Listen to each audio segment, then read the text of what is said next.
وہ کیڑا غیرت مند فقیر ہے پتہ ہے؟ شاہ جہان جنہوں نے ملن آیا، قادری بابا شاہ جہان ملن آیا آپ نو، تے آپ کوٹھے تے چڑھ گئے تے باہر دربان کھڑا کر دیتا، انہیں کہا انہوں اندر نہیں آن دینا۔ اس ویلے تے بادشاہ آئے ہو جاتا نہیں سن نہ ہوندے جنہوں نے خاتم النبیین نہیں سی پڑھنا آندا، اس ویلے پڑھے لکھے بادشاہ ہوندے سن۔ اور تھلے جدوں انہوں پتہ چلیا نا حضرت اتے چلے گیا، دربان کھڑا کر دیتا، تے تھلو انہیں کیا درے درویش دربان اب آیت، انہیں کہا وہ بھی کوئی درویش ہوندا کہ جے دروازے ہوتے چوکیدار کھڑے ہون، اے کی ہویا تو چنگا درویش ہے؟ انہیں تھلو یہ شعر پڑھیا، حضرت میاں امیر نے اسے سن کے فرمایا ببایت تاکہ سگے دنیا نہ آیت، فرمایا نہیں درویش دے دروازے ہوتے دربان ہونا چاہیے تاکہ دنیا دا کوئی کتا نہ آ جائے۔ یہ او فقیر ہے۔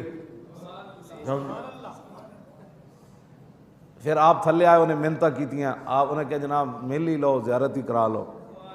تھلے آیا تو دوزانو ہو کے بیٹھ گیا۔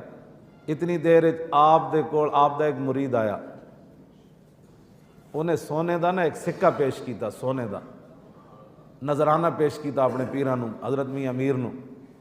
جدو آپ ان مرید نے سونا دیتا نا تے کانی جی آکھنا اینج کر کے نا شاہ جہان ویکھیا، کیوں جی اینج جدو نے کانی جی آکھنا ویکھیا تا اقبال کلندر لاہوری بول اٹھیا۔ اقبال بولیا، کہنے لگا گفت شیخ ای زر حق کے سلطان ماست، آن کے در پیراہن شاہی گداست۔ فرماؤ میرے مریدہ او اے سونا بادشاہ نو دے دے، بھاویں نے بادشاہی کباب پائی ہوئی لیکن یہ دی بھوک ہجے اندروں نہیں گئی۔